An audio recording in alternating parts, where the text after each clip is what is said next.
Well hey everyone, welcome और welcome back to my videos. तो आज की वीडियो में हम एक नई सीरीज़ चालू करने वाले हैं। बहुत लोगों की रिक्वेस्ट आ रही थी कि भैया हमारी काउंसलिंग खत्म हो चुकी है, हमें बीएमएस फर्स्ट ईयर में एडमिशन भी मिल चुका है, लेकिन अब बीएमएस फर्स्ट ईयर में हमें काफ़ी दिक्कतें आ रही हैं। आप कैसी कुछ कंटेंट बनाओ, ऐसे कुछ वीडियोस बनाओ कि हमें बीएमएस के फर्स्ट ईयर के जो हमारे सब्जेक्ट्स हैं, आपको उनके नाम अब तक याद हो चुके होंगे। पदार्थ विज्ञान, संहिता अध्ययन, संस्कृत, क्रियाशील रचनाशील, इनके हम कैसे-कैसे इनमें हम फॉरवर्ड करें, कौन-सी हम बुक्स लेके हम इनमें फॉलो करें, कैसे-कैसे यहाँ पर वेटेज रहता है, तो उस चीज़ों को हम इस वीडियो में कवर करेंगे।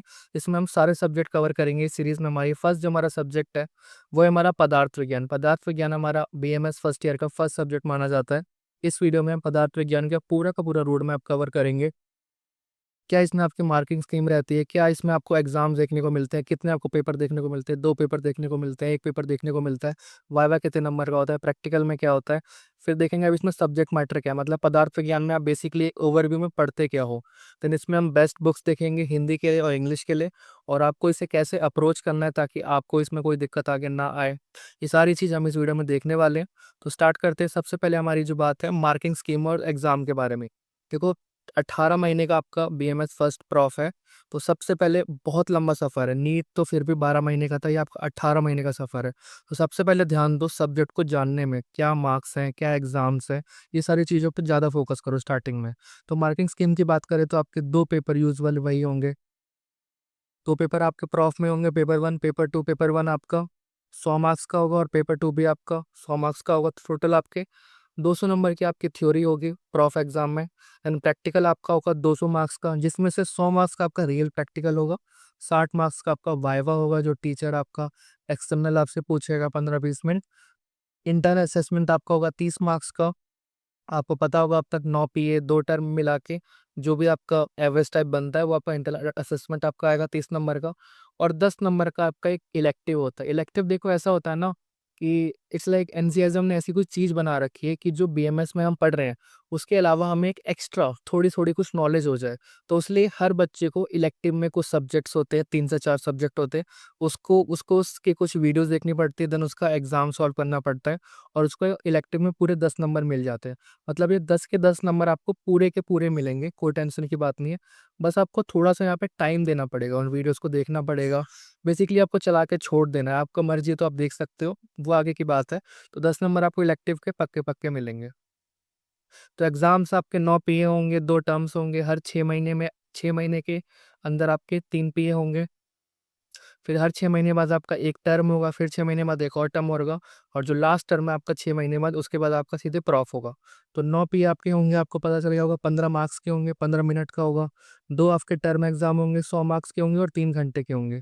100 मार्क्स होंगे, इसमें आपके 20 एमसीक्यू आएँगे और 8 आपके क्वेश्चन आएँगे। और बहुत सारे कॉलेजेस में एग्ज़ाम्स नहीं होते प्रैक्टिकल वाले टर्म के टाइम पे। मतलब जो आपका ये प्रैक्टिकल वाला पोर्शन है, ये आपको सीधे प्रॉप के टाइम देखने को मिलेगा। मोस्टली कॉलेज में टर्म के टाइम प्रैक्टिकल एग्ज़ाम नहीं होते, क्योंकि इतना टाइम नहीं होता और इतना सिलेबस भी नहीं हुआ होता है कि आपको प्रैक्टिकल भी एग्ज़ाम ले, थ्योरी भी एग्ज़ाम ले। नेक्स्ट देखते हैं बेस्ट बुक्स कौन से। देखो, बुक्स बहुत ज़रूरी है, जैसा मैंने बताया 18 महीने का सफ़र है। एक गलत बुक आपने ले ली, 3-4 महीने आपके वेस्ट हो जाएँगे। सबसे पहले जानो आप कौन सी लैंग्वेज में कंफर्टेबल हो। तो बेस्ट बुक्स की बात करें तो इंग्लिश और हिंदी में दोनों आपको ये बुक अवेलेबल हो जाएगी। सबसे बेस्ट बुक है डॉक्टर प्रबोध येरावर की, ये आपको हिंदी में भी मिलेगी, इंग्लिश में भी मिलेगी। बहुत फेमस बुक है, मोस्टली लोग इसे यही फॉलो करते हैं। और दूसरी जो एक अच्छी बुक है वो है डॉक्टर वैभव दादू की, पदार्थ विज्ञान की। ये आईटीआर के एक टीचर ने ही लिखी है, और इसकी लैंग्वेज थोड़ी-सी आपको टफ है, पर बुक अच्छी है। आप इन दोनों को एक बार रेफ़र कर सकते हो। एक बार पढ़ के देखना, जौन से आपको अच्छी लगे, हिंदी और इंग्लिश दोनों में आपके अवेलेबल है। तो सबसे मेन बात है कि सबसे पहले अपनी लैंग्वेज डिसाइड करो, कौन सी लैंग्वेज में आप कंफर्टेबल हो। अगर आप इंग्लिश मीडियम से आए हो, 10वीं 12वीं आपने इंग्लिश मीडियम से करी है, तो बहुत प्रोबेबली चांस है कि आप इंग्लिश में कंफर्टेबल होगे, पर आप यहाँ आके अपनी लैंग्वेज भी चेंज कर सकते हो। कुछ रेयरली ऐसे धातु एलिमेंट होते हैं जो जो मतलब बीएमएस में आके इंग्लिश से हिंदी पे भी शिफ्ट हो जाते हैं। तो एक बार देख लेना, पर ट्राई करो कि आप इंग्लिश में ही करना। सबसे इंपॉर्टेंट पार्ट यही है अपना लैंग्वेज सेलेक्ट करना, क्योंकि पीएमएस साढ़े 5 साल का है। एक बार जो आपने लैंग्वेज सेलेक्ट कर दी, वही आपका आगे जाएगी। ये नहीं कि आप फर्स्ट ईयर में हिंदी से पढ़ रहे हो, सेकंड ईयर में इंग्लिश पढ़ रहे हो, ऐसे नहीं चलेगा आपका। जो आप इस टाइम पे लैंग्वेज सेलेक्ट करोगे, वही आपकी कैरी फॉरवर्ड होगी। और जो आप लैंग्वेज सेलेक्ट कर रहे हो, ध्यान रखना वो सेम होनी चाहिए सारे सब्जेक्ट के लिए। ये नहीं कि आप पदार्थ पढ़ रहे हो हिंदी में और फिर रचना पढ़ रहे हो मॉडर्न के चक्कर में इंग्लिश में। तो जो आपको कंफर्टेबल हो वो एक लैंग्वेज सेलेक्ट करो, 2 लैंग्वेज बिल्कुल भी मत सेलेक्ट करो। और मेरा ये मानना है कि इंग्लिश को हिंदी के ऊपर प्रेफ़र करो, क्योंकि एक तो इंग्लिश में आपको बहुत अच्छी-अच्छी बुक्स देखने को मिलती है, बहुत अच्छे-अच्छे इलस्ट्रेशन देखने को मिलती है, चार्ट्स देखने को मिलते हैं, समझ रहे हो ना? एक में आगे जाके तुम्हें पता चलेगा कि जो हिंदी की बुक्स होती है ना, वो मोस्ट लाइक एनसीईआरटी होती है। एनसीईआरटी जैसे आपने 12th में पढ़ी है ना, फिज़िक्स की एनसीईआरटी, केमिस्ट्री की एनसीईआरटी, मतलब इतना टेबल वाइज़ फॉर्म में नहीं दे रखा, इतना सिंपल लैंग्वेज में नहीं दे रखा। लेकिन जो इंग्लिश की बुक्स हैं वो आप पढ़ के देखना, इलस्ट्रेटेड होती है, उसमें चार्ट्स होते हैं, फ्लो चार्ट होते हैं, डायग्राम्स होते हैं, बहुत अच्छी-अच्छी चीज़ें से आपको एक्सप्लेन करा होता है। तो इंग्लिश को प्रेफ़र करोगे तो अच्छा रहेगा, थोड़ा आंसर बनाने में भी जल्दी होती है इंग्लिश में, मेरा तो ऐसा है। बाकी आप जो आपको कंफर्टेबल हो उसमें आप देख सकते हो। और ध्यान रखना, फर्स्ट ईयर तो ट्राई बॉल है, बहुत टाइम है आपके पास, कोई फेल होने की दिक्कत नहीं है यहाँ पर। अपना बहुत टाइम है, एक्सप्लोर करो, जो आपको लैंग्वेज पसंद आ रही है, एक बार चेंज भी कर सकते हो। पर फर्स्ट ईयर में शुरू में आप कुछ भी कर सकते हो, बुक्स भी चेंज कर सकते हो, ऑथर्स भी चेंज कर सकते हो, बस कोर्स चेंज नहीं कर सकते। तो फर्स्ट ईयर में कोई दिक्कत नहीं है, लेकिन जब सेकंड ईयर आएगा तो आप कुछ भी चेंज नहीं कर सकते। फिर आपको बस पढ़ते, पढ़ते, पढ़ते जाना है। फिर आपके पास इतना टाइम नहीं बचेगा, ठीक है? बात करते हैं सब्जेक्ट के अंदर आखिर है क्या? देखो सिंपल सी बात है, पदार्थ विज्ञान। विज्ञान का मतलब इतनी तो हिंदी आती होगी, भले आप आईसीएसई से भी हो। विज्ञान मतलब स्टडी, स्टडी नॉलेज कह सकते हैं। तो पदार्थ विज्ञान में हम क्या करेंगे? स्टडी करेंगे किसकी? पदार्थ की स्टडी करेंगे। अब आप पूछोगे पदार्थ क्या है? तो 6 पदार्थ हमारे होते हैं, आगे आप पढ़ोगे। द्रव्य, गुण, कर्म, सामान्य, विशेष, समवाय, याद करने की भी जरूरत नहीं है। तो पदार्थ विज्ञान में हम क्या पढ़ते हैं? पदार्थ की स्टडी करते हैं। इतना आपको आ गया, बहुत बड़ी चीज़ है।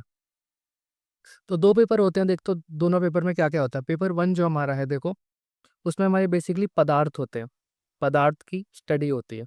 तो कितने पदार्थ होते हैं हमारे? 6 पदार्थ होते हैं। तो पेपर 1 में मेजॉरिटी हम 6 पदार्थ पढ़ने वाले। पेपर 1 का फर्स्ट चैप्टर क्या है हमारा? आयुर्वेद का निरूपण। निरूपण मतलब ओरिजिन कह सकते हो, कैसे आयुर्वेद आया, या आयुर्वेद के बारे में इंट्रोडक्शन आप कह सकते हो। तो फर्स्ट चैप्टर बहुत इंपॉर्टेंट है। आपको इसमें आयुर्वेद के बारे में अब पता जाएगा, आयुर्वेद की डेफिनेशन, हिताहितम सुखम दुःखम, ये सब आपका, आयु क्या होती है ना? तो first chapter is basic of Ayurveda है। देन उसके बाद आपका मैंने बताया पदार्थ आएगा। तो पदार्थ का इंट्रोडक्शन आपको सेकंड चैप्टर में देखने को मिलेगा, और इसमें आपको थोड़ा फिलॉसफी टाइप भी देखने को मिलेगी, जिससे आपका आयुर्वेद से भरोसा उठ जाएगा कि मैं कहाँ पर आ गया। तो फर्स्ट चैप्टर क्या है हमारा? आयुर्वेद का इंट्रोडक्शन। सेकंड चैप्टर क्या है हमारा? पदार्थ का इंट्रोडक्शन। और उसके बाद आपके 6 पदार्थ एक चैप्टर बनते जाएँगे। तो थर्ड चैप्टर आपका हो गया द्रव्य, फोर्थ चैप्टर आपका हो गया गुण, फिफ्थ आपका हो गया कर्म, सिक्स्थ चैप्टर आपका हो गया सामान्य, सेवंथ चैप्टर आपका हो गया विशेष, और फिर आपका समवाय। और एक छोटा-सा ट्विस्ट है, एक पदार्थ एक्स्ट्रा टाइप होता है, उसे हम अभाव कहते हैं। अभाव, एब्सेंस। तो एक आपका पदार्थ का चैप्टर हो गया। तो पेपर 1 आपको अब तक समझ में आ चुका होगा। पेपर 1 का फर्स्ट चैप्टर क्या है? आयुर्वेद का इंट्रोडक्शन। सेकंड चैप्टर क्या है? पदार्थ का इंट्रोडक्शन। थर्ड चैप्टर से लेके फिर आपका पदार्थ आ जाते हैं। फर्स्ट पदार्थ अपना द्रव्य, देन गुण, देन कर्म, देन सामान्य, देन विशेष, देन समवाय, और लास्ट का अपना छोटा-सा पदार्थ है अभाव। देन तो ठीक है, यही आपका है फर्स्ट चैप्टर, आपका आयुर्वेद निरूपण है, बहुत इंपॉर्टेंट चैप्टर है, इस पे ज़रूर ध्यान देना। सेकंड आपका पदार्थ का इंट्रोडक्शन है, और दर्शन का इंट्रोडक्शन है। दर्शन बहुत सारे होते हैं, आपको धीरे-धीरे पता चल जाएगा। फिर आपके 6 पदार्थ के चैप्टर हो जाएँगे, 6 आपके जो पदार्थ है और एक आपका एक एक्स्ट्रा। पेपर 2 की बात करें तो पेपर 2 में आपकी परीक्षा की बात करते हैं। परीक्षा मतलब एग्ज़ामिनेशन। अब एग्ज़ामिनेशन की बात करें तो एग्ज़ामिनेशन इज़ लाइक, जब आप डॉक्टर के पास जाते हो, तो डॉक्टर आपका किस-किस बेसिस पे एग्ज़ामिन करता है। तो आप अपने दिमाग से सोच के देखो, सबसे पहले तो डॉक्टर आपको क्या करता है? क्वेश्चन करता है, फ़ीवर है, कब से है, रात में उठता है, दिन में उठता है, क्या आपने कोई मेडिसिन्स ली है, ऐसे-ऐसे क्या टेम्परेचर है? तो ये सब आपका क्या आएगा? क्वेश्चनिंग टाइप में एक होता है। फिर उसके बाद डॉक्टर क्या करता है? आपको टच करता है, स्पर्श करता है, वो आपकी हार्ट बीट लेता है, देन आपकी पल्स चेक करता है, ये दूसरी हो गई। जो तीसरा होता है, वो डॉक्टर आपको देखता है, देखने को हम आयुर्वेद में दर्शन कहते हैं। मतलब आपको इंस्पेक्ट करता है, आपकी अगर आपको पीलिया है तो आपकी आँखों को चेक करेगा, ऐसे आपकी टंग को चेक करेगा, ऐसा देखता है ना? तो ऐसे 3-4 टाइप के एग्ज़ामिनेशन जो आपके दिमाग में आ रही है, वही आयुर्वेदा में भी होती है देखो। तो फर्स्ट चैप्टर क्या होगा आपका? परीक्षा का इंट्रोडक्शन, बहुत सिंपल फॉर्मेट है। फर्स्ट चैप्टर क्या होगा? परीक्षा का इंट्रोडक्शन, कितने टाइप की परीक्षा होती है ये सारी। फिर आपको पता चलेगा 4 टाइप की परीक्षा होती है। तो वही 4 टाइप की परीक्षा कौन-सी आएँगी देखो, पहला हो गया परीक्षा का इंट्रोडक्शन फर्स्ट चैप्टर,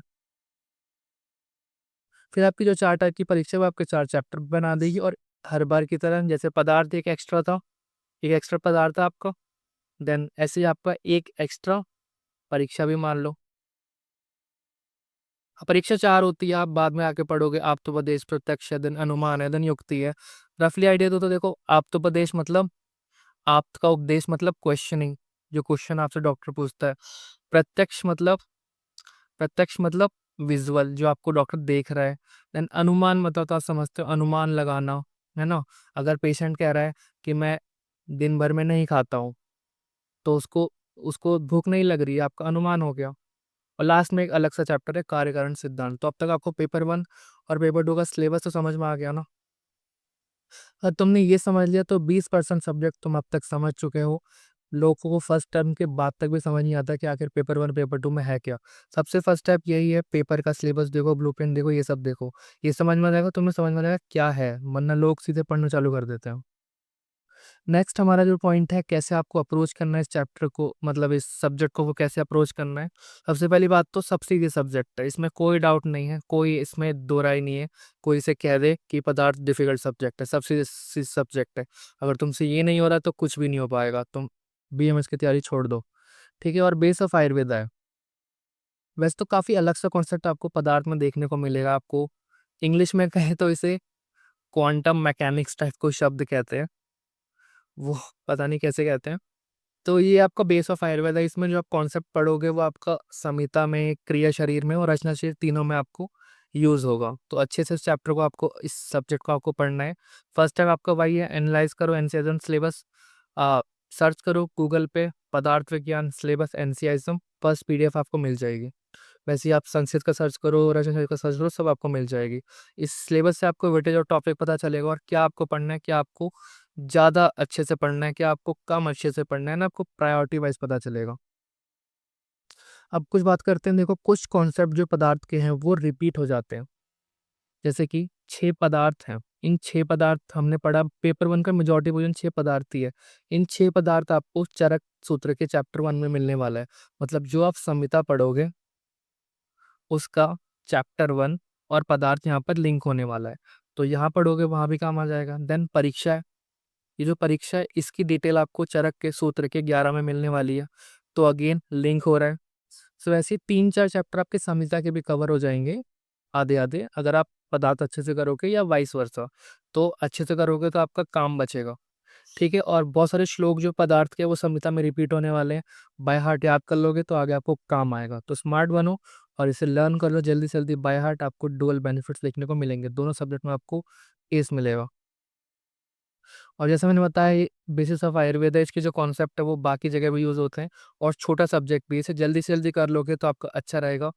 12 महीने में कर लो, 10 महीने में कर लो, स्टार्ट इसका अच्छे से करो। और डेली 20 से 30 मिनट अगर आप पढ़ोगे ना मैक्सिमम, बहुत डेली, इजी सब्जेक्ट है। देख सकते हैं हाउ टू अप्रोच, एक चैप्टर को आप कैसे अप्रोच करोगे, पदार्थ विज्ञान का एक एक चैप्टर कैसे अप्रोच करने वाले हो, क्या ये बेसिक फॉर्मेट रहता है, मैं आपको अभी फोटोज के माध्यम से भी समझाता हूँ। सबसे पहले आप समझ गए मेजर पोर्शन क्या है पदार्थ में। 6 पदार्थ हैं पेपर 1 में, और 4 परीक्षाएं पेपर 2 में। 80% ऑफ पदार्थ तो यही पार्ट है। तो मैंने ये नोटिस किया है कि जो पदार्थ के चैप्टर है, ये वाले 6 पदार्थ हो गए, 4 परीक्षा हो गए, इनमें कॉमन फॉर्मेट है, एक सिंपल और कॉमन फॉर्मेट है। क्या सिंपल और कॉमन फॉर्मेट है वो? सबसे पहला पॉइंट है इंट्रोडक्शन। कोई भी चैप्टर पढ़ोगे, मान लो आप पढ़ रहे हो कर्म, कर्म एक पदार्थ है तो कर्म एक चैप्टर आने वाला है। मतलब पढ़ रहे हो कर्म विज्ञान, कर्म विज्ञान बेसिकली। तो पहले आपका इंट्रोडक्शन आएगा, क्या है कर्म, आपको समझाया जाएगा। मॉडर्न से कंपेयर करोगे तो मॉडर्न में एक्शन है। फिर उसके बाद उसकी व्युत्पत्ति आएगी, जैसे इंग्लिश में हम कहते हैं एटमाइलॉजी। इसका मतलब होता है ये जो वर्ड है इसका ओरिजिन क्या है।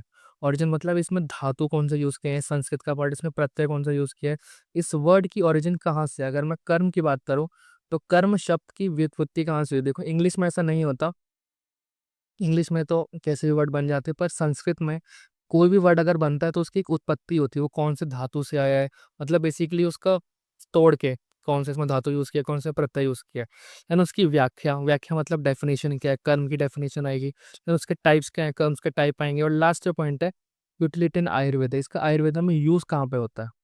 तो देखते हैं, जैसे मैंने एक चैप्टर उठा रखा है आपकी बुक का, कर्म विज्ञान, कर्म चैप्टर है। कर्म चैप्टर की बात करें तो इंट्रोडक्शन आएगा सबसे पहले। कर्म is action, is one of this this this this. क्या मतलब होता है, ऐसे-ऐसे समझो के ये हो गया इसका इंट्रोडक्शन। देन आएगी इसकी एटिमोलॉजी, कर्म शब्द है, उसकी व्युत्पत्ति कहाँ से हुई है? तो आपका इसमें देखेगा आपको क्री आपको यहाँ पर रूप देखने को मिल रहा है, मतलब धातु, यहाँ पर क्री धातु को यूज़ हुआ है। देन उसके बाद आपका विक्षेप शब्द है, देन उसके बाद मनीन। मनीन यहाँ पर क्या है? सफिक्स है, इसे हिंदी में प्रत्यय कहते हो। ठीक है, तो समझ में आया इंट्रोडक्शन टू द एटिमोलॉजी है। फिर उसके बाद एक डेफिनेशन तो याद करनी पड़ेगी, एक डेफिनेशन आपको कोई भी याद करनी पड़ेगी, और जो 3-4 डेफिनेशन आपको बुक में मिलेगी, एक अच्छी से आपको एक याद करनी है। और वो आप प्रायोरिटी कौन सी दो? चरक की दो। चरक की आपको मोस्टली मिल जाएगी, या अष्टांग की मिल जाएगी। तो जैसे आपको ये श्लोक याद करना पड़ेगा, संयोगे से विभागे से कारणम द्रव्यमाश्रितम कर्तव्य से क्रियाकर्म, मतलब आप समझ जाओगे। मैं यहाँ पे देखो मतलब लिखा पड़ा है। नेक्स्ट आपका आएगा टाइप्स ऑफ कर्म, क्या कर्म के टाइप्स है, 4 टाइप्स है, 5 टाइप्स है, ये सब। और लास्ट में यूटिलिटी, और बस आपका चैप्टर खत्म हो गया। तो समझ में आया क्या फॉर्मेट रहता है? इंट्रोडक्शन, व्युत्पत्ति, फिर उसकी व्याख्या, फिर उसके टाइप्स एंड देन उसका यूटिलिटी। तो ये था हमारा पदार्थ विज्ञान का सब्जेक्ट। नेक्स्ट वीडियो हम किस सब्जेक्ट पे चाहते हैं आप बता देना, एक बार कमेंट कर देना। और अगर आप ऐसी वीडियो चाहते हो इसमें मैं सिलेबस को एनालाइज करके टॉपिक वाइज वेटेज आपको समझा दूँ कि इस टॉपिक के कितने मार्क्स आएंगे, क्या इसमें से क्वेश्चन आने वाला है, तो आप कमेंट कर देना एग्जाम ब्लूप्रिंट, और कौन सा वो सब्जेक्ट चाहिए वो कमेंट कर देना। अगर वीडियो अच्छी लगी तो चैनल को सब्सक्राइब कर देना, आगे आपको इस टाइप की वीडियो और मिलने वाली है, तो आपको BMS की जर्नी में आपके लिए हेल्प करेगी।